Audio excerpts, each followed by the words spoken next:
Denny? I just shouted you.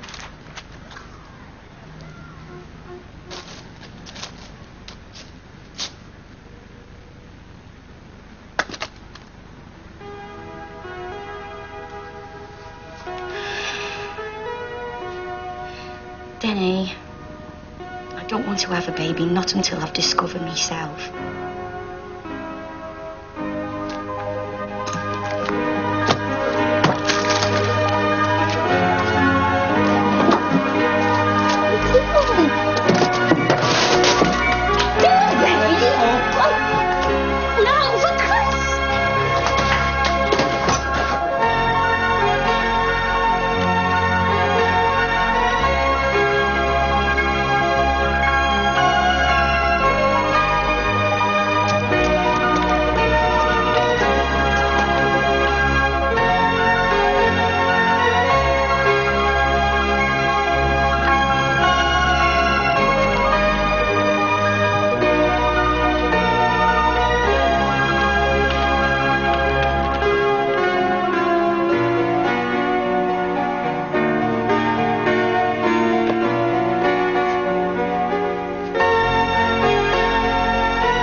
Hello?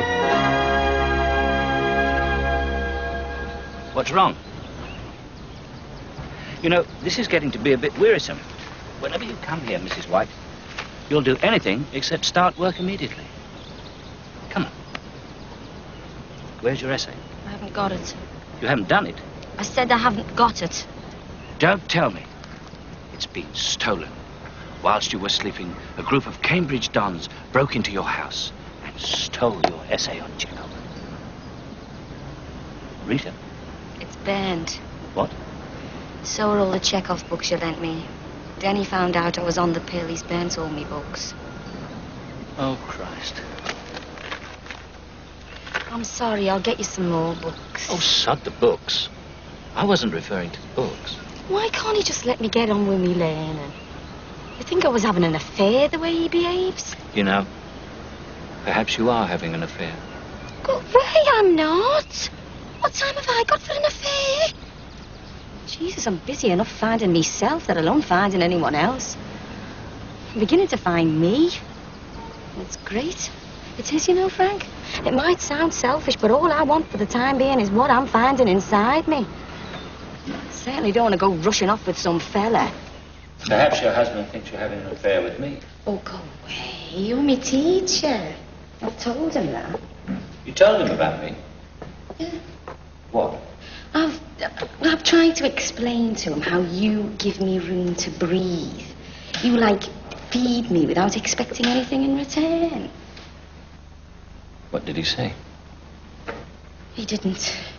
I mean, I said to him, you soft git, even if I was having an affair. There's no point in burning me books. I'm not having it off with Anton Chekhov. He said, oh, yeah, I wouldn't put it past you to shack up with a foreigner.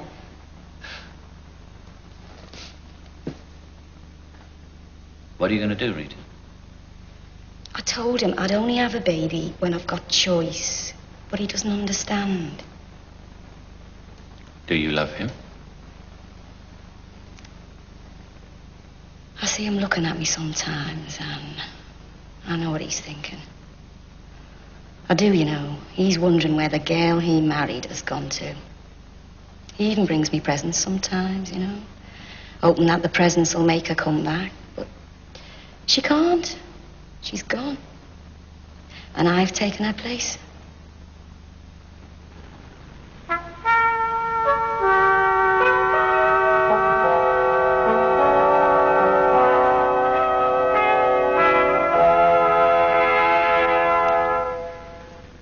Good evening. Professor Bodkin continues his lectures on the narrative structure of... Are you coming to bed? In a minute. I'll be up in a minute. As you have already recognized, it's a play remarkably rich in texture. Somewhat confusingly so in my case. The interior life of the characters is rarely self-evident.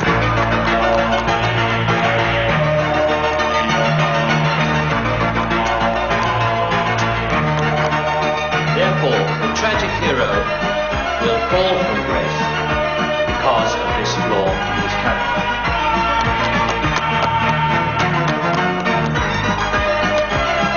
There you have it.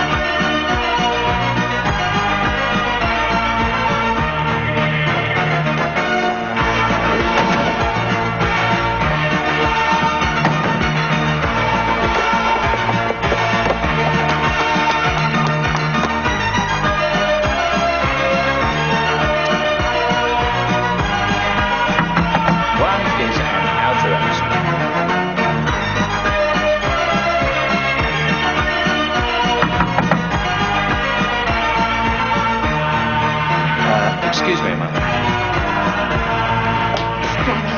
Frank, I'm sorry. I just had to tell somebody. What is it? What's wrong? Last night, Frank, I went to the theatre. My God, I thought it was something serious. It was. It was Shakespeare. Rita, I thought something had happened to you. Something did happen to me. It was fantastic. Look, Macbeth it was. I bought the book. Oh, it done my head in. I thought it was going to be dead boring, but it wasn't. It was electric. Wasn't his wife a cow? And that fantastic bit where he meets Macduff and he thinks he's all invincible. I was on the edge of my seat at that bit because I knew. I wanted to shout out and warn him and tell Macbeth. You didn't, did you? No. They just throw me out the theatre. Macbeth's a tragedy, isn't it? Right. Well, I just wanted to tell someone who'd understand. Rita, I am honoured that you chose me. Well, I'm sorry I disturbed you.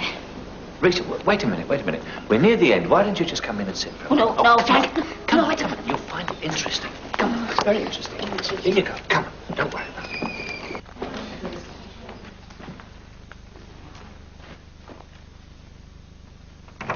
This is Mrs. White. She comes to me once a week for an open university course, and she'll be joining us for the rest of this tutorial.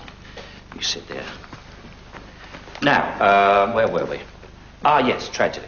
We must not confuse tragedy, the real tragedy of drama, with the merely tragic. Now, let's take a tragic hero. Macbeth, for instance. We see that the flaw in his character forces him to take the inevitable step towards his own doom. Whereas, what we read in the newspaper as being tragic, man killed by falling tree, is not a tragedy. It is for the poor sod under the tree. What are you laughing at? It's tragic, yes, absolutely tragic. But it is not a tragedy in the way that Macbeth is a tragedy. Why? Oh, because of the tree. I wish I could think like they do. It's quite easy, Rita. Oh, it is for you and them. I just thought it was a dead exciting story, Macbeth. You know, but you lot, you see all sorts of things in it, don't you? It's fun tragedy, isn't it? Oh, them, they know all about that sort of thing, don't they? Rita, what do you do on Saturdays? I work? Well, after you finish work, I don't know. I want you to come over to the house. Why? Well, Julia's organised a few people to come round for dinner. What, you want me to come? Why? Why do you think? I don't know. Because you might enjoy yourself. Will you come? If you want. No. What do you want? Yeah, all right, I'll come. Will you bring Denny? Well, I don't know if he'll come. Well, ask him. All right. Christ, me customer. She's still under the dryer. She only wanted a demi-wave. She'll come out looking like a friggin' muppet.